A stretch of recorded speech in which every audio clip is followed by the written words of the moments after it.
Nosotros estamos comunicados con el ingeniero Melvin Rodríguez. Él es ingeniero de profesión, experto en gestión de prevención de desastres. Yo quiero agradecerle su participación, ingeniero, y cuéntenle a mi público un poco cómo es esto de que los organismos que tienen que activarse para atender una emergencia se encuentran dispersos. ¿Por qué? Muy buenos días, ingeniero. Hola, Oscar, buenos días, gracias por la llamada. Sí, mira, yo te detallaba en una nota de prensa que nosotros hicimos con respecto a, llevo unas clases de doctorado en gestión pública y hicimos un paper en la cual vimos, con toda esta experiencia que también tengo en la línea de gestión de riesgo de desastres, vimos que hay una serie de entidades y autoridades del gobierno central, gobierno provincial, entre otros, que existe una serie de entidades dedicadas también a la gestión de riesgo de desastres, que probablemente cada una de ellas cumpla con sus metas del ROF y del MOF y su misión y su visión. Pero estas entidades usualmente duplican funcionalidades con respecto a determinar la gestión de riesgo de desastres en el antes, en el durante y en el después. Pero muchas de ellas hacen una duplicidad de funciones con respecto a la gestión del riesgo de desastres. Y esto lo vemos cada vez que pasa, por ejemplo, un hueco en la ciudad de Chosica, que usualmente se da por estos meses, enero, febrero y marzo, cuando se activan las lluvias recurrentes de todos los años. Las lluvias ya programadas por temas de clima y efectos del fenómeno del Niño o del fenómeno de la Niña, cuando se activan en sus diversos niveles. Entonces vemos que cada vez que se determina unos huaicos en esta zona o en cualquier parte del Perú, cuando se dan los desastres naturales, se activa pues entidades como el INDECI, se activan entidades como CENEPRED, se activan entidades como el CISMIT, INGEMET, el Ministerio de Defensa también sale a hacer sus actividades con los militares, sale hasta la Policía Nacional del Perú apoyando con las fuerzas del orden para un tema de seguridad, sale la Autoridad Nacional del Agua, sale el Ministerio de Vivienda, sale el Ministerio de Agricultura, entre otros, sale una serie de entidades y que si usted se da cuenta y comienza a ver el número de chalecos, los tipos de chalecos, los colores de chalecos que usted va a encuentra el chaleco verde, chalecos anaranjados, chalecos celestes, chalecos de todos los colores, hasta el Ministerio de Salud con la Dirección de Defensa Nacional y el Ministerio de Salud. Está muy bien, cada uno de repente cumple su rol, pero como por ejemplo en el estado vecino de Bolivia, donde existe un viceministerio de Defensa Civil, ahora le han cambiado el nombre también a Gestión de Riesgo de Desastres, están involucradas dentro de ese viceministerio todas las entidades relacionadas a la gestión de riesgo de desastres. Lo que no pasa acá en Perú lo que se tiene es una dispersión de entidades, como ya hemos mencionado, pero que cada una está en la presidencia del Consejo de Ministros, en el Ministerio de Vivienda, está en el Ministerio de Agricultura, otras pertenecen a algunas universidades como el CISMIT, por ejemplo, entre otros, ¿no? Entre otros. Dirección de Hidrografía y Navegación de la Marina, por ejemplo, cuando determino el tema de los oleajes anómalos o los posibles tsunamis, bueno, que pertenecen al Ministerio de Marina. Entonces, este reacomodo no significa acrecentar el aparato estatal o el aparato burocrático, mal llamado así, de todo lo que es los funcionarios públicos, sino reordenar todas estas entidades y meterlas en una sola línea. ¿Y para qué? Uno, para poder acomodar los temas presupuestales. Dos, darle responsabilidades específicas a cada entidad cuando sucede una eventualidad en el antes, en el durante y en el después. Y tres, para no duplicar funciones cuando uno está en un post-desastre. Y sobre todo, no tener una serie de personas que están más de presenciadores en un efecto de una situación de desastre, a que tener personas en un trabajo efectivo y eficaz cuando sucede un desastre natural en una determinada parte del Perú, ya sea en el norte, centro, sur del Perú, o selva, el nororiente, o a la parte del de la zona de Cusco, por ejemplo, que es muy golpeada en temas de sequías y lluvias intensas o heladas. Entonces, esta duplicidad de funciones haría que el gobierno reacomode todo este sistema de gestión de riesgo de desastres con las diversas entidades y ponerlas en una sola línea para ahorrar estos 3 puntos: economía, duplicidad de funciones y responsabilidades específicas para cada entidad. Es decir, ingeniero, en estos momentos, si hubiera un desastre natural, se activa el sistema desordenado de prevención de riesgos de desastre.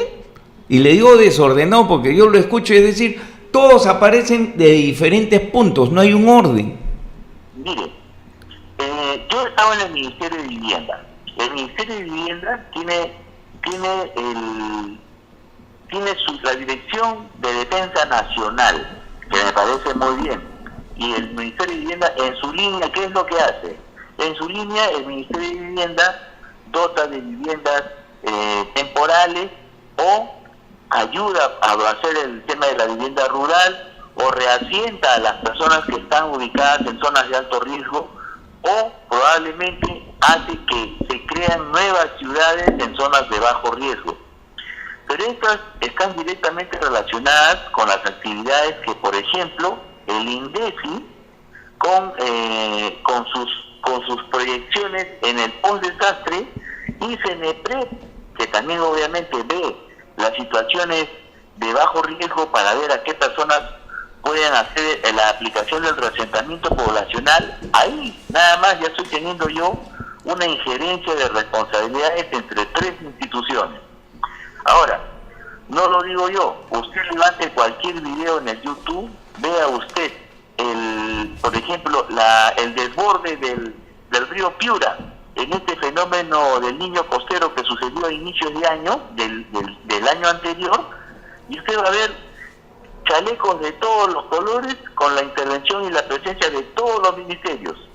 Inclusive el Ministerio de Educación tiene su Dirección de Defensa Nacional, que si bien es cierto ve la atención ante desastres a toda la línea educativa, pero también ve atención de gestión de riesgo de desastres, donde ellos tendrían que ver, por ejemplo, si hay un colegio que ya me determinó que está en una zona inundable, lo que probablemente está haciendo el ministerio es reforzar este colegio nuevamente, rehabilitar las estructuras que fueron dañadas, pero yo sigo posicionándome en una zona inundable. Entonces, ¿a quién le corresponde determinar si es una zona inundable o es una zona que debe reasentarse? Al Ministerio de Vivienda. ¿Por qué? Porque el Ministerio de Vivienda hace el mapeo conjuntamente con la Autoridad Nacional del Agua, que pertenece al Ministerio de Agricultura, para determinar si esta zona inundable es la zona de la faja marginal o no del río Piura. Entonces, si yo no tengo ese dato, yo estaría invirtiendo dinero del Ministerio de Educación rehabilitando este colegio que sigue siendo una zona inundable. Entonces, como hay un divorcio entre entidades estatales, entre entidades del sector, si yo tendría una línea específica, todos metidos en la gestión de riesgo de desastres, en una sola línea y cada uno con sus responsabilidades, tenga por usted por seguro que nuestro presupuesto, el erario nacional, sería bien invertido y no sería un dinero que más adelante, como soy en una zona inundable, voy a volver a perder esa estructura de ese colegio en una zona inundable que nadie me dijo que yo tengo que reubicarme en ese colegio. Bueno, entonces, esas son las corresponsabilidades que tienen entre instituciones, pero como existe un divorcio y nadie habla el mismo lenguaje, porque yo estoy en esta avenida y usted está en la otra avenida, entonces como tenemos el mismo horizonte funcional, lo que dicen es, no, que él me venga a buscar a mí si quiere saber algún dato, y viceversa. Entonces, si estuviéramos alineados en una sola línea de gestión de riesgo de desastres, en cuanto a entidades, tenga por seguro que el dinero del erario nacional sería mejor invertido, gastaríamos tiempo y ejecución, porque ya no tendríamos duplicidad de funciones o duplicidad de labores haciendo el mismo tenor en cuanto a gestión de riesgo de desastres. Entonces, ¿qué nos falta? Ni siquiera incrementar el aparato funcional, el aparato estatal. Solamente nos faltaría acomodarnos en una sola línea. Una decisión política.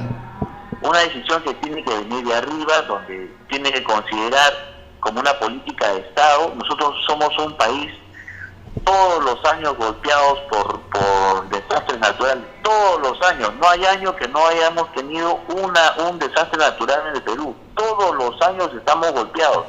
Y cada vez estamos con nuevos desastres naturales, como por ejemplo el Niño Costero. Fue un fenómeno anómalo, un fenómeno que no está en nuestros antecedentes de la gestión de riesgo de desastres en el Perú. Es un fenómeno nuevo que se creó. ¿Producto de qué? Del efecto invernadero, de la capa de ozono, del calentamiento global, y toda una serie de adversidades climatológicas que tenemos a nivel mundial. ¿Pero qué ha creado? Un nuevo fenómeno. ¿Quién me dice que no se puede volver a dar? ¿Quién me lo dice?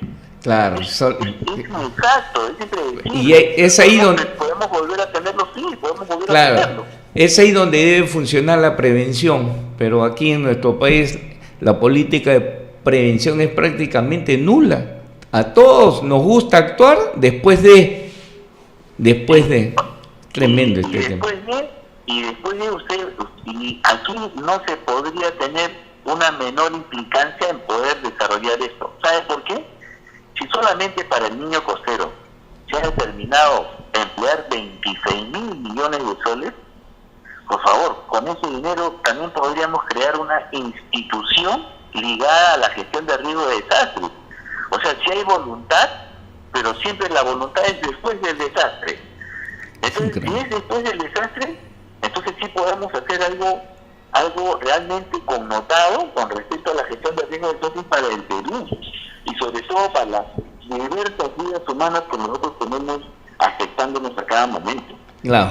Muy bien, ingeniero Melvin Rodríguez, de verdad le agradezco la exposición brillante. Estoy seguro que nuestro público oyente está sacando conclusiones y resolviendo que lo más importante es tener todas estas instituciones vinculadas a la gestión de prevención de desastres en una sola, sea un viceministerio, ¿no? Y no va a irrogar mayores presupuestos, nada, ni infraestructura, es acomodar a la gente y saber que hay una sola dirección para actuar cuando la emergencia se presente. Ahora, yo algo muy breve. Mire, para hacer tortilla hay que romper huevos. Y acá, en el momento que se quiera dar esta situación, acá se va a pisar callos, porque hay mucho burócrata metido aquí en cada institución que prefiere extender la gestión de riesgo de desastres, hacerlo más difícil la gestión de riesgo de desastres, porque si no, ¿de dónde siguen generando ellos un sistema burocrático con la gestión de riesgo de desastres? Mire el fenómeno del Niño Costero nada más. Un año que ha esperado para recién tener una sensación de que el fenómeno del Niño Costero recién se está actuando. Dice que para mayo recién están los diques y los muros de contención del río Piura, están ya culminados. Pero para mayo, señores, ya pasó el segundo periodo recurrente de lluvias después del fenómeno del Niño Costero. Y nadie sabe lo que nos pueda pasar. Qué increíble, ¿eh? Qué increíble. Ingeniero Melvin Rodríguez, muchísimas gracias por su participación.